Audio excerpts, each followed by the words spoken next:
afternoon. Hi, Adele. It is so good to have you with us. And you are here to chat about yourself, being a woman for Women's Month. Hey. So tell us a bit about yourself to start off with. Who's Luthando? So Luthando is wildly passionate about financial markets, financial planning. And I think most of all, it's more about how those two come together to bridge the gap that currently exists within the haves and the haves not. That is purely where I come in and why I'm in the industry itself. Very excited to be chatting to you as well. Normally see you on webinars and at events at quite a distance, so excited to be sitting one-on-one with you. Thank you, Luthando. And just so our members know, or people watching, you are a CFP professional. Mm-hmm. You're not practicing, but as you said, your function's to bridge that gap. 100%. So what inspired you to pursue a career in financial planning? Yeah, so that dates back to when I was actually in high school, not too long ago, relative to you. But I went to a high school that was, I think, extremely privileged, especially when I look back now. Those were my first few years in high school. And I still resided in a marginalized, disadvantaged area called Kailicha in Cape Town. And so just seeing the differences in income and wealth and asset ownership between the area that my school was located in and those that actually I went home to was a bit much for me, and that actually lit the fire of the passion in financial planning. Interesting. And then the next bit I want to explain or ask, and I want you to explain, what was your defining moment that shaped your journey as a female in this space? I think for me, what defined my moment. So when I actually was inspired to actually bridge the gap, I actually started off by studying. So a lot of the people I grew up with actually didn't even understand what I was trying to study. No one had heard of economics or finance or investments for that matter. And so I had to go and get educated to actually understand the financial markets and how they work. And a lot of people in my class, and when I was still undergrad and postgrad, when I was doing my honors, were actually males. And for me, that was a slight problem. And the few females that were in the classroom, they were quite silent and demure and, quite passive, didn't really debate, didn't really ask questions. And, as you know, I'm very talkative, so I didn't mind that much.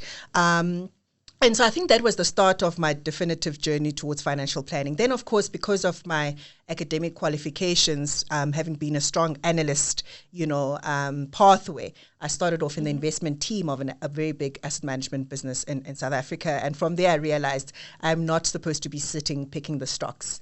I'm supposed to be selling the products that help bridge the gap. And that's how I started servicing financial advisors. Makes sense.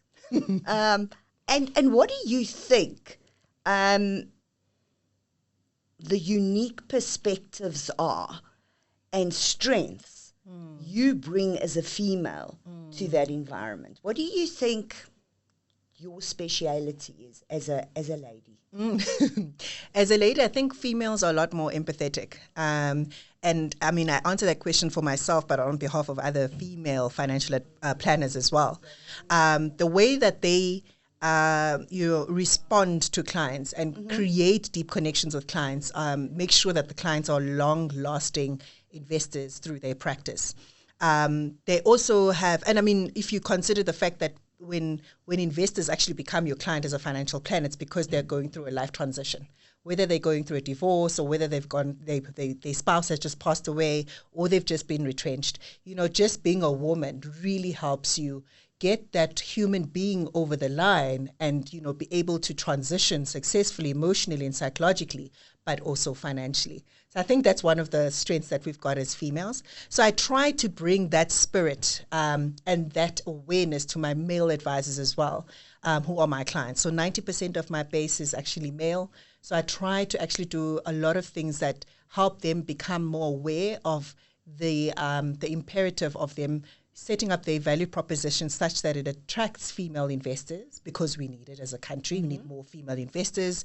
But also, how do you then, once you've got them into your practice, how do you service them differently? So those are some of the initiatives that I have with my clients. Do you believe it's because of female nurture? 100%. It's something that we're given. It's a God-given gift, that we all have innately in us. And it's something that we need to really lean into and enjoy a lot more. In boardrooms, in conferences, on panels. We really need to lean into the power of being a female and our intuition and add that flair that we were, supposed to add in our different industries, not just in the financial planning space. That's spot on. And Luthando, can you tell me what challenges you faced as a female? You mentioned some initially while you were going through your studies. Yeah. But now, where you are now, do you still face those challenges? Yeah. I remember, even when I just started off in the industry, I think one of my difficulties in the transition from being an analyst in an investment team to being client facing was that a lot of my clients, in fact 100% of the clients that I got initially were all white, and 90% of them were actually male. Funny enough, it's still the kind of split that I've got even now. But I was really worried about how do I relate to these clients, because I don't play sports. I've never really been interested in sports. And so on a social perspective, which actually helps build those connections and help the sale get over the line, how am I actually going to connect with them? So not only was I female as a back foot in those relationships, but I was also black. So I had not, gone through the holidays and the experiences and, the sporting events or the schools that they or their children have gone to. So where do you start that conversation and how did you get over that? Yeah, so for me it was building a differentiated offering, so not to try and mimic what other people do so naturally, but to find what I could naturally bring to the table. And so my intuition lent itself to actually being more of a practice development manager. So helping them understand, what other businesses are doing, how they could actually differentiate themselves, what are some of the challenges that comes with being that differentiated, and also what are some of the execution strategies that need to deploy to actually take advantage of those opportunities. And that became my differentiating factor and my ability to connect with my clients. 3 years later, I tripled the base of how much inflows I actually got from the client base. So it worked for you. Yes. You can overcome that. How do you balance professional and personal life? For me, there is no balance. By self-admission, and I enjoy it that way. I think that our industry, because we talk and help people with their personal finances, that you need to take the passion of what you do quite personally too. And so a lot of my clients are actually my friends. This is obviously built over years. And I do and run and start a lot of initiatives with my clients. A lot of it is actually outside of work hours. And so for me, there is no Luthando that is different from how I represent myself in the work context to how I represent myself and talk about at Rise, at the beach, when I've got getaways with my friends as well. It's the same conversations over and over. So I breathe this industry. Interesting. Good for you. But you also need to take care of you. 100%. Absolutely. How do you promote diversity and inclusion in our space? Yeah. I think actually it's a business and ethical imperative. As I told you, when I actually started off in the industry, my client base was 90% white. I've since changed, employers, and even with my new employer, my base was 100% white. And so when I started, I actually, used the relationships of, my friendships in my social circles who are Black financial planners themselves as my clients, and started, infusing a bit of color in my client base, as I'd say. And those clients actually became 60% of my flows over the last year in a very tough financial market. And so I think for the first time, the powers that be actually understood how much of a business imperative it is, to start deploying strategies to try and really empower and integrate Black financial planners into our client base. Absolutely. So I'm only in Joburg region. There's other sales managers across the country. And so we are actively trying to build that presence in that market as well. From an ethics point of view, it is the right thing to do, in as much as it is the right thing to actually try and integrate a lot more female financial planners in our industry as well. So these conversations are not in isolation. Absolutely. You're spot on there. We still find our membership base is predominantly male as well, but our females are getting there. Well done. Yeah, yeah. And do you have a success story or a space where you can showcase or tell us your work as a female and how that's impacted you and or your business? Sure. What do I talk about, Adele? There's a much. There's a lot because I've been in the industry for 8 years now. I do look young. Thank you. I like to tell myself. You do. So I've been in the industry for 8 years, so there's quite a bit in there.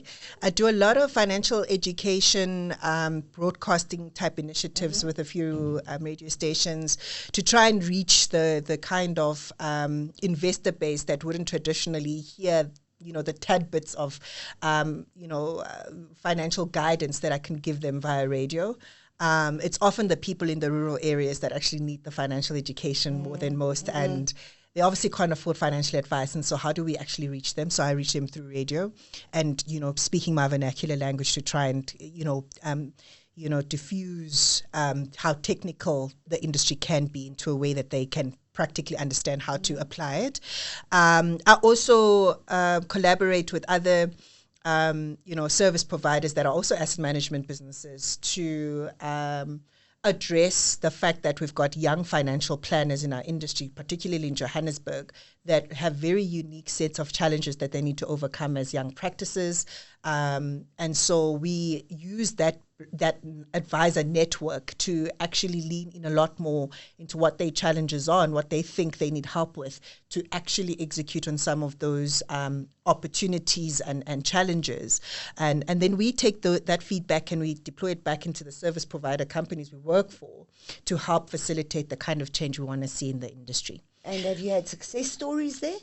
We have. I mean, a lot of them actually didn't even know about the brand that I work for because it is quite new in the South African landscape, given that it was a breakaway from a bank that a lot of people know. It's quite a young brand with its new relisting.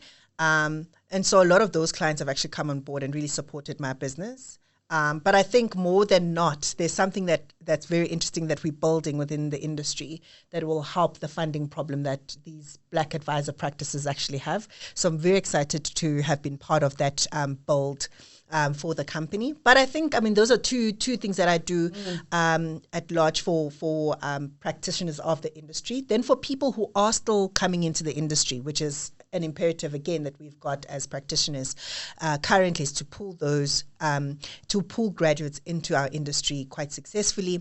And there's I'm a mentor officially and unofficially to some, where I do feel like some of my mentees are really strong and are passionate about this and are internally motivated. I do create opportunities to match them with some of my clients, whether it's Black advisor businesses or white advisor businesses that are quite good at what they do.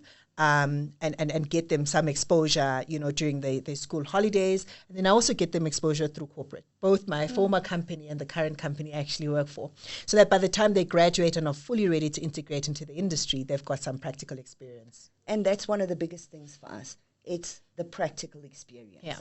So they come with a lot of theory, and you bridging that gap. Yeah. Luthando, it's been an absolute pleasure. Thank you. Thank you, Adele, for the opportunity, and strength to all the females out there.